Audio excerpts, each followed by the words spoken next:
설마 너네 그동안 사돈댁 드리려고 김치 좀 담가달라 한 거니?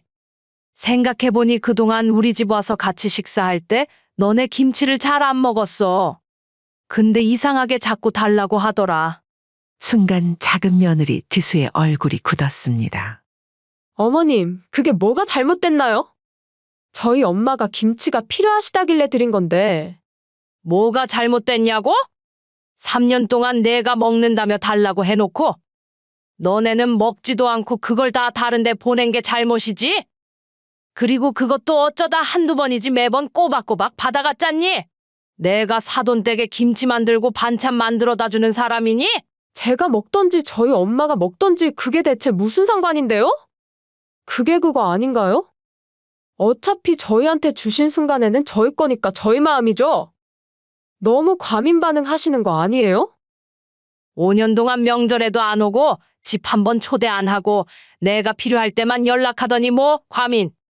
어머님, 그 얘기가 여기서 왜 나오나요? 그리고 저희가 얼마나 바빴는지 아세요? 근데 그 바쁜 와중에도 너네 친정은 매주 가더라. 명절에도 사돈댁만 가고. 그건 제 가족이잖아요. 그럼 나는 가족 아니니? 어머니는 저한테는 남이죠. 당연한 거 아닌가요? 이제 내 마음 똑바로 알겠다. 나는 그저 김치 받아가는 이웃집이었던 거지? 아니면 손주 봐주는 무료 가사 도우미? 그 정도로 생각했겠지. 이번 사연의 주인공은 65세 김경숙 씨입니다. 남편과 사별하고 홀로 두 아들을 키워낸 강인한 어머니죠. 엄마, 이번 추석에도 지수가 또 바쁘다고 하니? 근데 민서가 지난 명절에는 친정에 가서 바쁘다고 한 거였다며? 말이 채 끝나기도 전에 경숙 씨는 담담하게 대답했습니다. 작은 아들 민석의 얼굴이 붉어졌습니다. 거실 소파에 앉아있던 큰며느리 서연이 걱정스럽게 바라보았습니다. 그게 죄송해요. 괜찮아. 내 마누라가 친정 가는 게 당연하지. 다만 이런 식으로 거짓말하면서까지 시댁을 피하는 건 좀 문제가 있지 않니? 경숙 씨의 목소리는 부드러웠지만 그 속에 담긴 메시지는 분명했습니다. 사실 이런 상황은 이번이 처음이 아니었습니다. 작은 며느리 지수는 결혼 초부터 미묘한 태도를 보여왔습니다. 결혼식을 치르고 얼마 되지 않았을 때였습니다. 경숙 씨는 새로 생긴 며느리와 친해지고 싶어 연락을 했습니다. 큰 며느리 서연이처럼 가끔 차라도 마시며 이야기를 나누고 싶었습니다. 하지만 작은 며느리 지수의 반응은 늘 같았습니다. 어머님, 죄송한데 제가 지금 회사라. 아, 그래. 바쁠 때 전화해서 미안하구나. 네? 다음에 시간 될 때 연락드릴게요. 하지만 그 다음은 결코 오지 않았습니다. 오히려 시간이 갈수록 연락은 더 뜸해졌고 얼굴 보기는 더욱 힘들어졌습니다. 서연아, 너는 어떻게 생각하니? 내가 너무 참견하는 걸까? 어느 날 경숙 씨가 큰 며느리에게 조심스레 물었습니다. 아니에요, 어머님. 전 오히려 어머님이 너무 참으시는 것 같아요. 동서가 결혼하고 5년이 다 되어 가는데 아직 집들이도 한 번 안 했잖아요. 큰 며느리 서연이의 말에 경숙 씨는 깊은 한숨을 내쉬었습니다. 맞습니다. 지수는 결혼하고 5년이 다 되어 가는데 아직 한 번도 집들이를 하지 않았습니다. 처음에는 새 집을 꾸미느라 바빠서, 그 다음에는 회사 일이 바빠서, 또 그 다음에는 이사 준비 중이라서라는 핑계였습니다. 그래도 나는 지수의 마음이 조금은 이해가 돼. 어린 나이에 시집 와서 적응하기 힘들었을 테니까. 경숙 씨가 며느리를 이해하려 노력할 때마다 서연이는 고개를 저었습니다. 어머님, 전 좀 다르게 생각해요. 동서 SNS 보면 친구들이랑 매일 만나고 친정 부모님이랑도 자주 여행 다니던데요. 그 말을 듣는 순간 경숙 씨의 마음이 무거워졌습니다. 사실 그녀도 알고 있었습니다. 지수의 SNS에 올라오는 수많은 사진들을. 친정 부모님과 찍은 행복한 가족 사진, 친구들과의 즐거운 모임 사진. 하지만 그 어디에도 시댁 식구들과 함께 찍은 사진은 없었습니다. 어머님, 연우 좀 봐주실 수 있으세요? 제가 급한 약속이 있어서요. 지수야, 잠깐 이야기 좀 할까? 평소와 달리 경숙 씨가 손주를 맡기려고 찾아온 작은 며느리를 불러세웠습니다. 손주 연우를 봐달라고 할 때만 반갑게 전화하는 며느리가 마음에 걸렸기 때문입니다. 왜요? 무슨 일 있으세요? 항상 손주 맡기거나 부탁할 때만 찾아오려 하고 내가 찾아간다 하면 매번 피하는 것처럼 느껴지는구나. 그래도 우리는 가족 아니니? 어떻게 한 번도 집에 초대를 안 할 수가 있니? 지수의 얼굴이 굳어졌습니다. 하지만 경숙 씨는 부드럽게 미소를 지으며 말을 이었습니다. 나는 너희를 위해서라면 뭐든 할 수 있어. 하지만 그게 일방적인 희생이 되어선 안 되겠지? 서로를 가족이라고 생각한다면 기본적인 예의는 지켜야 하지 않을까? 그렇게 솔직한 대화를 나눈 후에도 상황은 나아지지 않았습니다. 오히려 지수는 더욱 시댁을 멀리했고 그런 작은 며느리의 영향을 받아서인지 작은 아들 민석이의 태도도 조금씩 달라지기 시작했습니다. 민서가 엄마가 요새 허리가 좀 아픈데 엄마 병원 가봐야 하는 거 아니에요? 그래서 내가 시간 되면 좀 같이 가줄 수 있을까? 죄송해요, 엄마. 제가 오늘 중요한 미팅이 있어서. 미팅? 어제는 등산 간다고 하지 않았니? 거짓말을 해도 좀 성의껏 하거라. 거짓말하는 아들의 모습에 경숙 씨의 마음이 아팠습니다. 거짓말하는 것보다는 가기 싫다고 하는 게 낫지 않겠니? 나도 너희 나이 때는 바빴어. 아니, 더 바빴지. 너네 둘 혼자 키우느라. 그래서 나도 너네가 정신없고 바쁜 거 누구보다 이해한다. 하지만 적어도 우리 사이에 거짓말은 하지 말자. 경숙 씨의 말에 민석은 아무 말도 하지 못했습니다. 그저 고개를 숙인 채 서 있을 뿐이었습니다. 그 모습을 보며 경숙 씨는 마음 한켠이 쓰라렸습니다. 아들의 변화가 안타까웠기 때문입니다. 반면 큰아들 희원과 며느리 서연이는 달랐습니다. 바쁜 와중에도 주말이면 종종 들러 안부를 물었고 명절이나 가족 행사도 빠짐없이 참석했습니다. 특히 큰 며느리는 친정에 가는 것만큼이나 시댁에도 자주 들렀습니다. 어머님, 제가 만든 거긴 한데. 한번 드셔보세요. 이번에 저희 엄마가 해달라 해서 만들었는데 어머니 거랑 같이 만들었어요. 아이고, 뭘 이런 걸 다 했어. 가만히 있어봐. 나도 이번에 반찬 만든 거 있는데 가는 길에 가져가거라. 서연이 정성스레 만든 반찬을 들고 올 때면 경숙 씨는 마음이 따뜻해졌습니다. 큰 며느리의 이런 모습을 보며 작은 며느리는 어떤 생각을 할까 궁금해지기도 했습니다. 시간이 흐를수록 두 가정의 차이는 더욱 선명해졌습니다. 하나는 점점 더 가까워지고 다른 하나는 점점 더 멀어져 갔습니다. 경숙 씨는 이런 상황이 안타까웠지만 더 이상 강요하고 싶지는 않았습니다. 하지만 그녀의 인내심에도 한계가 있었습니다.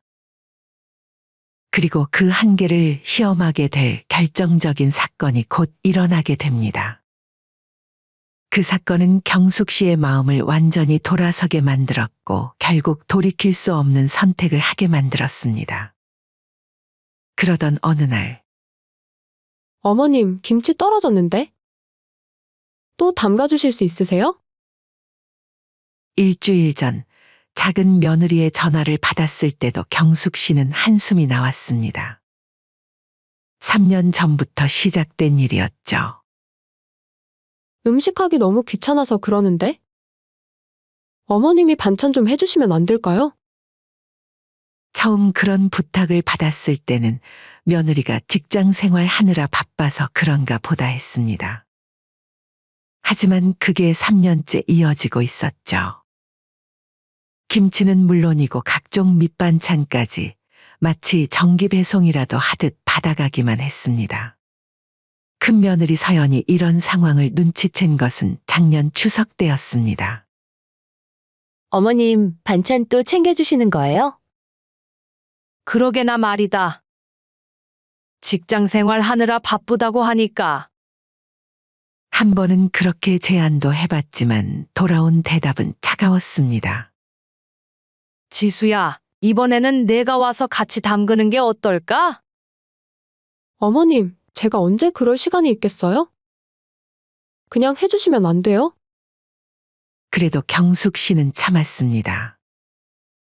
바쁜가 보다 하고 이해하려 했죠. 하지만 그런 이해심도 점점 바닥나가고 있었습니다. 어머님, 이번에는 김치 좀 많이 담가주세요. 어머니 김치가 특히 맛있어요. 일주일 전 통화에서 작은 며느리는 그렇게 말했습니다. 3년 동안 한 번도 맛있다는 말 한마디 없었으면서 말이죠. 그래도 내심 김치가 맛있다는 얘기를 들으니 기분은 좋았습니다. 그래, 큰 며느리 서연이도 줄 겸 실력 좀 발휘해볼까? 그렇게 정성스레 담근 김치를 들고 작은 아들 민석이가 김치를 가지러 찾아왔죠. 민서가 내일은 시간 좀 되니? 왜요, 엄마? 무슨 일 있어요? 아니, 그냥 너네 집에 한번 가볼까 했지? 어떻게 사나 궁금하기도 해서. 저야 괜찮은데 지수가 싫어해요. 엄마도 아시잖아요, 지수 성격. 한번 애기는 해볼게요. 그래도 너무하다 생각 안 하니? 5년 동안 한 번도 못 갔다는 게? 알겠어요. 그럼 일단 내일 오세요. 제가 알아서 애기할게요. 그렇게 5년 만에 처음으로 작은 아들의 집에 찾아가게 되었습니다. 그것도 마지못해 이루어진 방문이었죠.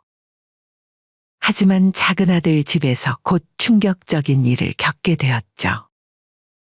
어머님 오셨어요? 현관문을 여는 지수의 목소리는 반갑지 않아 보였습니다. 그래, 처음 와보는 거라 과일이라도 사왔다. 네, 저기 두시면 돼요. 그리고 어머니 잠깐 연우 좀 봐주세요. 여기까지 와서 또 손주를 보라고. 잠깐만 부탁드려요. 할 일이 좀 있어서 그래요. 곧 이어 손주가 반겼습니다. 할머니, 보고 싶었어요. 그래, 우리 강아지 잘 있었어? 밥은 먹었니? 할머니가 우리 연우 좋아하는 김치볶음밥 해줄까? 할머니 최고.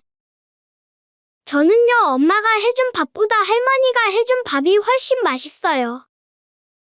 작은 아들 집까지 와서 또 손주를 봐야 한다는 생각에 한숨이 나왔지만 그래도 손주가 부리는 재롱의 마음이 녹아 이내 마음이 풀렸죠.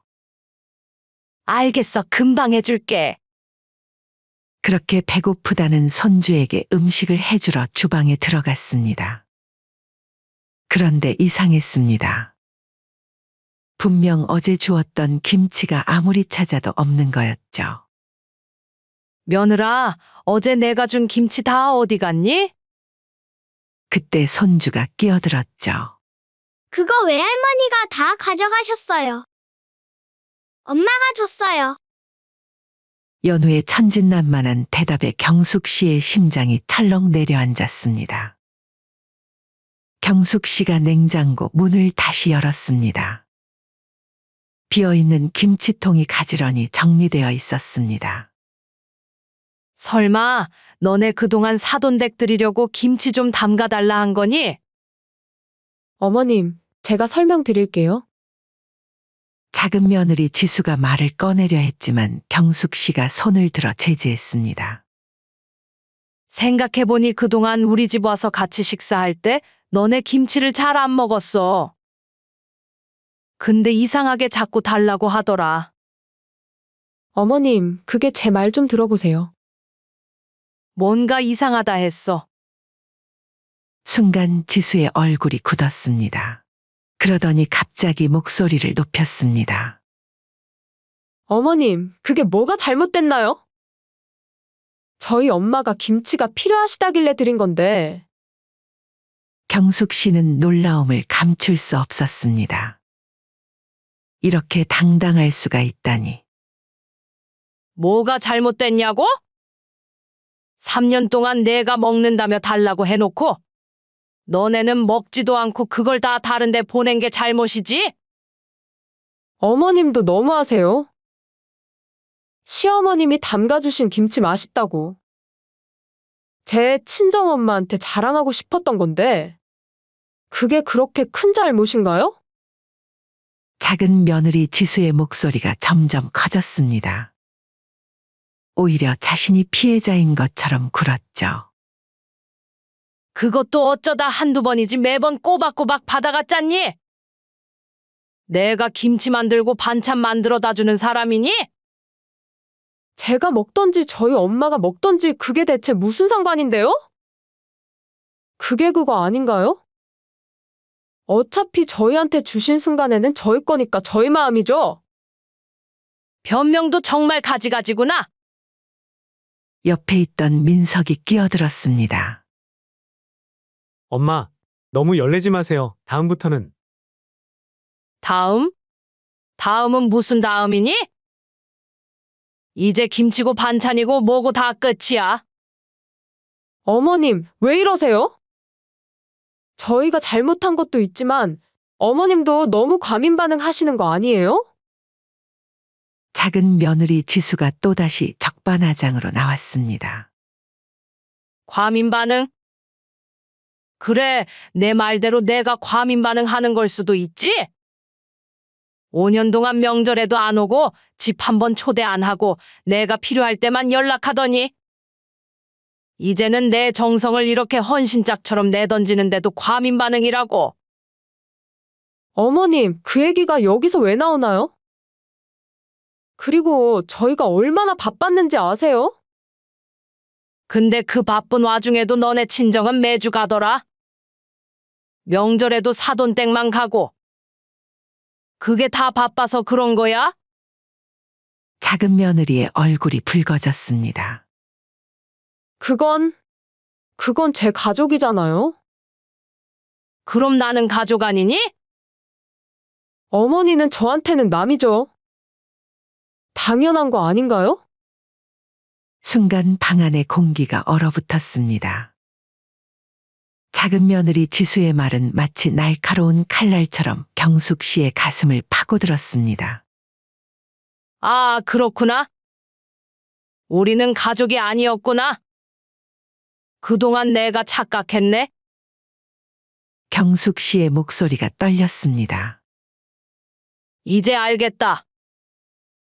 우리는 내게 그저 김치 받아가는 이웃집이었던 거지? 그것도 친정에 갖다 줄 김치나 받아가는? 아니면 손주 봐주는 무료 가사 도우미? 그 정도로 생각했겠지. 어머님, 그게 아니라 정말 말이 안 통하네요. 됐어. 이제 우리 서로 그만 속이자.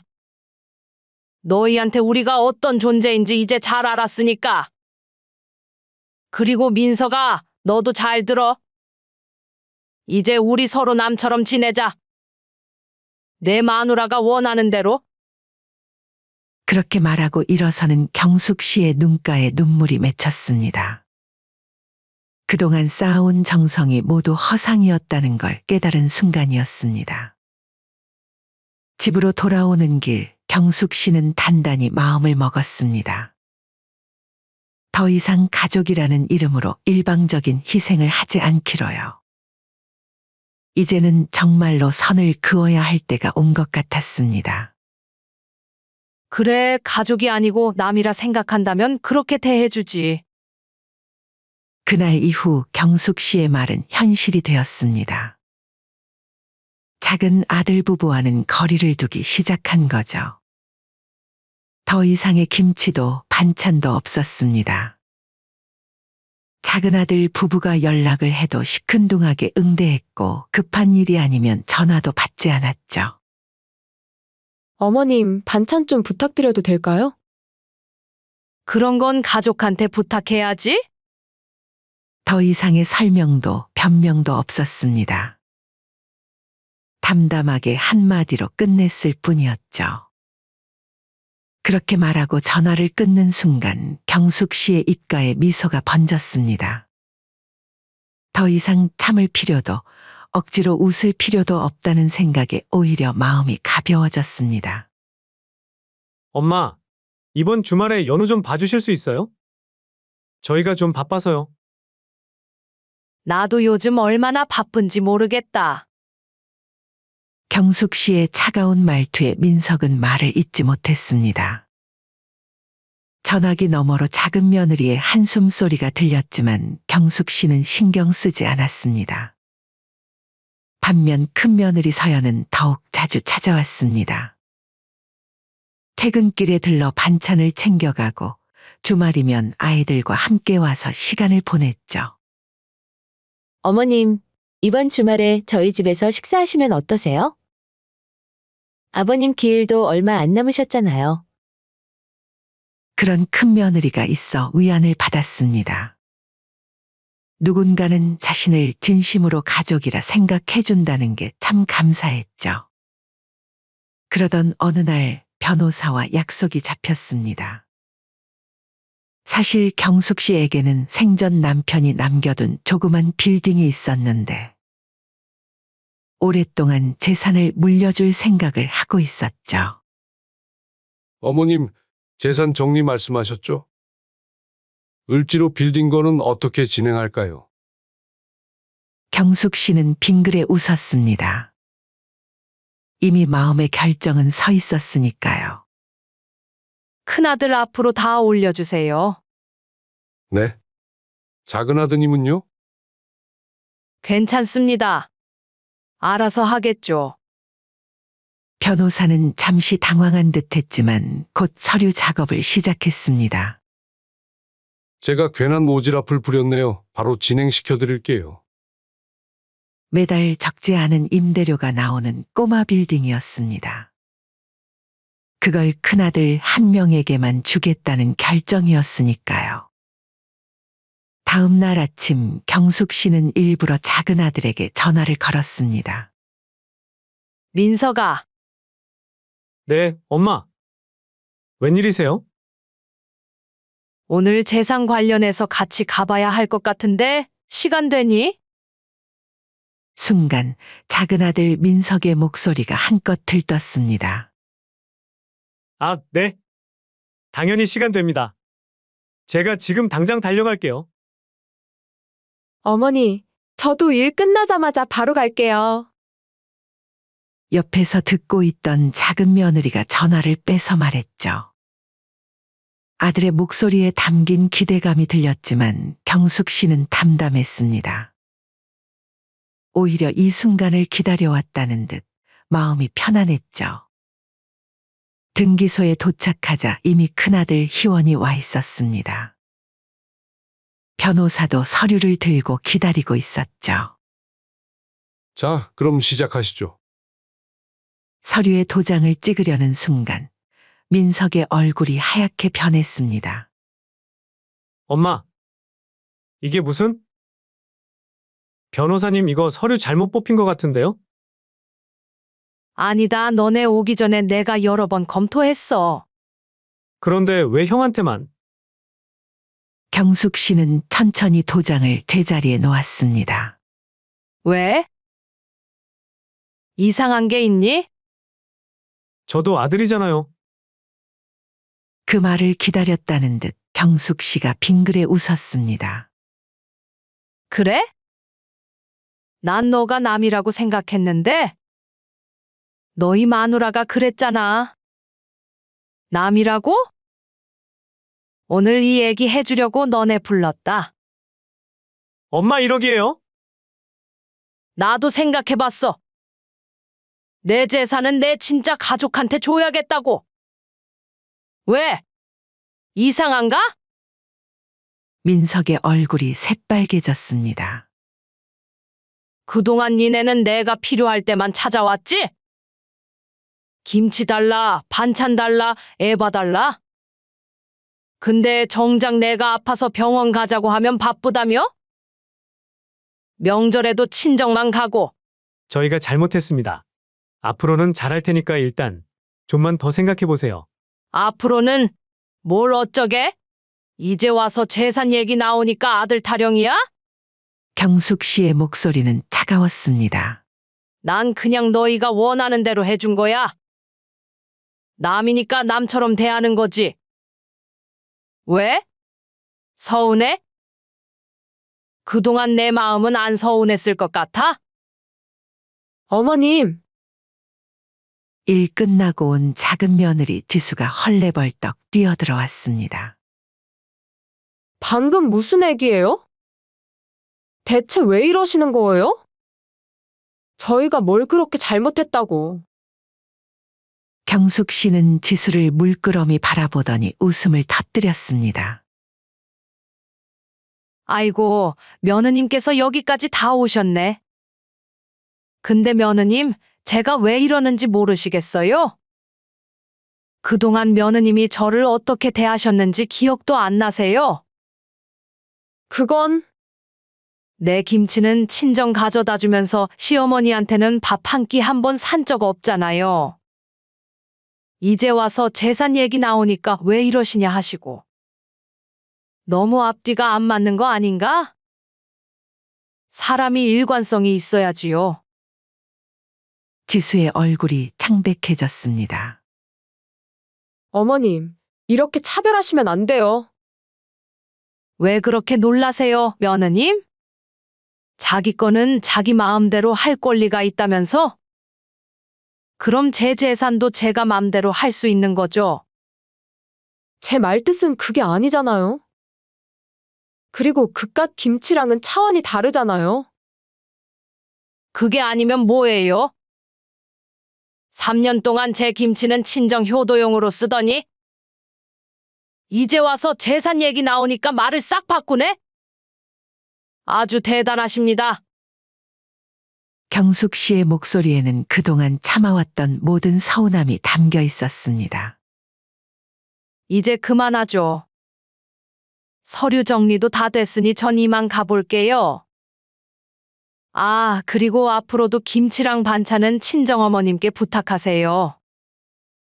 남한테 부탁하면 민망하잖아요? 등기소를 나서는 경숙 씨의 발걸음은 무척이나 가벼웠습니다. 뒤에서 민석과 지수가 뭐라고 외치는 소리가 들렸지만 더 이상 그녀의 마음을 흔들 수는 없었습니다. 차에 오르면서 경숙 씨는 하늘을 바라봤습니다. 새파란 가을 하늘 아래 경숙 씨의 마음은 그 어느 때보다 맑았습니다. 이제야 진짜로 선을 그을 수 있게 된 것 같아서요. 큰 아들 희원이 다가와 어깨를 감쌌습니다. 엄마 괜찮으세요? 응, 이제 정말 괜찮아. 그리고 정말로 괜찮았습니다. 더 이상 거짓된 관계로 가슴앓이를 하지 않아도 된다는 생각에 마음이 한결 가벼워졌으니까요. 빌딩 증여가 끝난 후 작은 아들 부부의 태도는 180도 달라졌습니다. 적어도 경숙 씨에게는 말이죠. 어머님, 저희가 잘못했어요. 한 번만 기회를 주세요. 매일같이 찾아와 무릎을 꿇는 작은 아들 부부였지만 경숙 씨의 마음은 이미 돌아선 뒤였습니다. 기회를 달라니? 이제 와서 그러니 웃기지도 않는구나. 평소에는 남이라 하더니 갑자기? 제가 입이 10개라도 할 말이 없지만 앞으로는 달라질게요. 정말 잘할게요. 하지만 경숙 씨는 더 이상 믿지 않았습니다. 작은 며느리의 눈물이 진심이 아님을 알았기 때문입니다. 어머님, 제발요. 이제 그만해. 재산 때문에 이러는 거잖아. 아니에요. 진짜 잘못했어요. 당신도 빨리 와서 빌어요. 뭘 구경만 하고 있어요? 엄마, 저 잘못했어요. 제발 한 번만. 민서가 이제 그만하자. 시간 낭비야. 엄마. 전 엄마 아들이잖아요. 경숙 씨의 냉담한 반응에 작은 아들 부부는 점점 초조해졌습니다. 그리고 며칠 후 그들은 큰아들 부부의 집에 찾아갔습니다. 형! 이게 말이 되는 거야? 작은 아들 민석이 문을 박차고 들어오자 큰아들 희원은 놀란 듯 동생을 바라봤습니다. 뭐가? 말이 안 되는데? 아니, 엄마가 주신다고 냉큼 받아먹고 있고, 양심이 있으면 반반은 나눠야 하는 거 아니야? 내 말이 틀려? 희원은 잠시 동생을 바라보다 피식 웃었습니다. 지금 너가 하고 있는 행동을 보니 아직도 뭐가 문제인지 모르는구나? 그때 작은 며느리도 가세했습니다. 이렇게 욕심 부리시면 안 되죠. 저희도 가족이잖아요. 이건 너무하잖아요. 집에 긴장감이 감돌았습니다. 큰아들은 천천히 자리에서 일어났습니다. 그래, 나도 반반 나눌 수 있어. 근데 그러려면 너희가 먼저 할 일이 있지 않을까? 엄마한테 진정으로 잘해. 그동안처럼 재산 때문이 아니라 진짜 아들이고 며느리라면 그렇게 해야 할 거 아니야? 작은 아들 부부는 말문이 막혔습니다. 엄마 마음 돌리면 돼. 나는 얼마든지 나눌 수 있어. 그게 먼저야. 이렇게 와서 따지기 전에 그동안 너희가 엄마를 어떻게 대했는지 생각해봐. 작은 며느리가 발끈했습니다. 뭐라고요? 우리 보고 구걸하라는 거예요? 구걸! 부모님께 잘하는 게 구걸이야. 큰아들의 날카로운 반문에 작은 며느리는 얼굴이 붉어졌습니다. 그동안 엄마한테 차갑게 대할 때는 언제고. 이제 와서 재산 얘기 나오니까 이러는 거야.